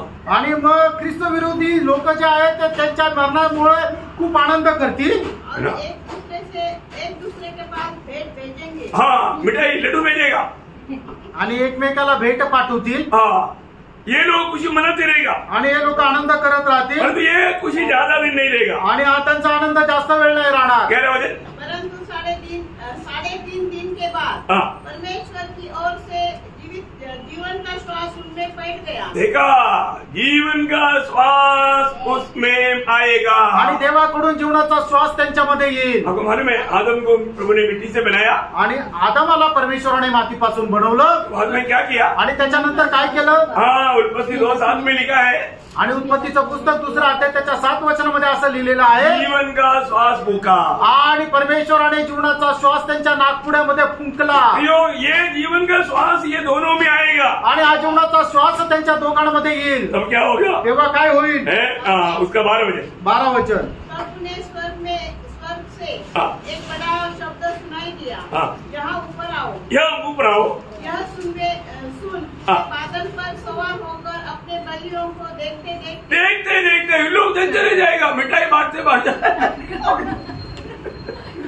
लड्डू खा रहा था, लड्डू से रुक गया, देखते देखते उडा लिया जाएगा। आणि मग ख्रिस्त विरोधीचे जे लोक आनंद साजरा करत आहेत त्यांच्या देखत हे लोक स्वर्गामध्ये उचलल्या जातील। है ना, एलिया प्रभु कार्य में उड़ा लिया गया आणि एलिया परमेश्वराच्या रथामध्ये उचलल्या गेला। आपको मालूम है, दूसरे राजा 2 अध्याय का 11-12 वचन में लिखा है कि एलीशा देखते देखते एलिया उसमें महाराज तुम्हें उड़ा लिया गया। आणि दुसरे राजे 2 अध्याय त्याच्या 11 आणि 12 वचनामध्ये आपण पाहतो की एलिशाच्या डोळ्यात देखत एलिया परमेश्वराच्या रथामध्ये उचलल्या गेला। चेरों लोगों के सामने 1:9 में यीशु मसीह उनकी आंखों के सामने से वो स्वर्ग में उड़ा लिया गया। आणि प्रेषित त्याच्या 1 आणि त्याच्या 9 वचनाच्या मध्ये जसं लिहिलेलं आहे की जे प्रेषित आहे त्यांच्या डोळ्यासमोर प्रभू येशू ख्रिस्त स्वर्गामध्ये उचलला गेला। ये दोनों उड़ा लिया जाएगा आणि त्याप्रमाणे दोघं उचलल्या जातील। इतनी बड़ी बात है आणि किती मोठी गोष्ट आहे। प्रभु का लोगों के लिए क्या अच्छा भविष्य है। आणि प्रभूच्या लोकांकरता किती सुंदर असं भविष्य आहे। हमारा उड़ाने जाने का समय निकला आणि आपल्याला उचलल्या जाण्याची वेळ जवळ आली आहे। हमें परखना है, आपण पारखायचंय। मैं आज प्रभु आएगा तो उड़ा ले जाने के लिए तैयारी में है कि नहीं? आणि प्रभू आज आला तर मी उचलल्या जाण्याच्या तयारीत आहे का? प्रभु किसके लिए आ रहा है? आणि प्रभू कोणाकरता येत आहे? इब्रानियों 9:28 में कहता है, आणि इब्रिकरचं पत्र त्याचा 9 अध्याय त्याच्या 28 वचनामध्ये असं लिहिलेलं आहे, उसकी बाट जोने वालों आणि जे प्रभूच्या आगमनाची वाट पाहत आहे त्यांना घेण्याकरता प्रभू येत आहे। इन दिनों में हरेक पवित्र लोग मैं आपको बताना चाहता हूँ, आणि प्रत्येक पवित्र भक्ताला मी तुम्हाला सांगू इच्छितो, प्रभु के गुप्त आगमन के लिए कुछ भी बात बाकी नहीं रह गया। आणि प्रभूच्या गुप्त आगमनाकरता काही गोष्ट उरलेली नाही। महाक्लेश की बातें हम चारों तरफ सुन रहे हैं, देख रहे हैं, आणि महाक्लेशाच्या गोष्टी आपल्या चौबाजूनी पाहत आहे, ऐकत आहोत। हम लोग एक स्पेशल ग्रेस पीरियड में है, आणि याचा अर्थ आपण विशेष अशा कृपा काळामध्ये आहोत। ये किस लिए दिया? आणि का दिलं? हमारे तैयारी के लिए, आपल्या तयारी कर। हमारे बीच में एखादा बेचने के लिए बाकी है तो उनके लिए रो रो करके प्रार्थना करो। आणि आपल्यामध्ये वाचण्याकरता एखादा जर बाकी आहे तर त्याच्याकरता रडून प्रार्थना करा। अभी तक जिसने अगर प्रभु को दिल नहीं दिया, जल्दी प्रभु को दिल दे करके प्रभु की आत्मा पाकर प्रभु का जन्म बनो, नहीं तो जाएगा क्लेश में। आणि आतापर्यंत ज्यांनी कोणी प्रभूला आपलं हृदय दिलेलं नाहीये तर तुम्ही प्रभूकडे प्रार्थना करा आणि आपलं हृदय प्रभूला द्या आणि प्रभूचा आत्मा प्राप्त करा। प्रियो बाद में होने दो करके मत सोचना। आणि नंतर आपण करू असा विचार करू नका। फिलिक्स को प्रभु के आत्मा ने बात किया था आणि फिलिक्सची प्रभूचा आत्मा बोलला होता। वो पौलुस को बोलता है आणि तो पौलाला असं म्हणतो अभी है ना तो अब इसी में है, मेरे को जाना है आणि आता फिर बाद में बुलाओ। आणि आता मी जरा व्यस्त आहे, तुला मी नंतर बोलवेल। अब बाद में समय नहीं आया आणि नंतर वेळ नाही आली, भाव में मर गया, नंतर तो मेला। इतना भयंकर बात। आणि किती भयंकर गोष्ट आहे। तो आज का दिन भी हमें दिया आणि आजचा दिवस हे प्रभूने आपल्याला अभी भी दिला। आप ये वचन सुन रहे हैं आणि आताही तुम्ही हे वचन ऐकत आहे, ये वचन आपके लिए आणि हे वचन तुमच्या करता आहे। जो ये सारे वचन जैसा करता है वैसा ही पूरा होने जा रहा है। आणि वचन जसं सांगतं तसंच पूर्ण होणार आहे। यदि आपका नाम आणि म्हणून तुमचं नाव जीवन का किताब में जीवनाच्या पुस्तकामध्ये आहे का? आपको उस खुदा का अनुभव है क्या? आणि त्या तारणाचा अनुभव आहे का? बड़े को फार का प्रेम, प्रभु को अपना दिल देना, प्रभूला आपलं हृदय द्या प्रभु में रहकर जीना। आणि प्रभू मध्ये राहून जीवन जगा। प्रभु आपको प्यार करता है, प्रभू तुमच्यावर प्रेम प्रभु करतो आपको प्यार से बुलाता आणि है। प्रभू प्रेमाने तुम्हाला बोलवतो। आप इस बुलावट को तुच्छ ना कर, आणि ह्या पाचारणाला तुम्ही तुच्छ करू नका, उद्धार पाकर तारण प्राप्त करू प्रभु की आत्मा पाकर आणि प्रभूचा आत्मा प्राप्त करू उस उत्तम पुनरुत्थान पाने की तैयारी में लो। आणि ते उत्तम पुनरुत्थान प्राप्त करण्याच्या तयारीमध्ये राहा। प्रभु आपको आशीर्वाद, प्रभू तुम्हाला आशीर्वाद देऊ, प्रभु को महिमा मिले। प्रभूचा गौरव हो। आमीन। आमेन।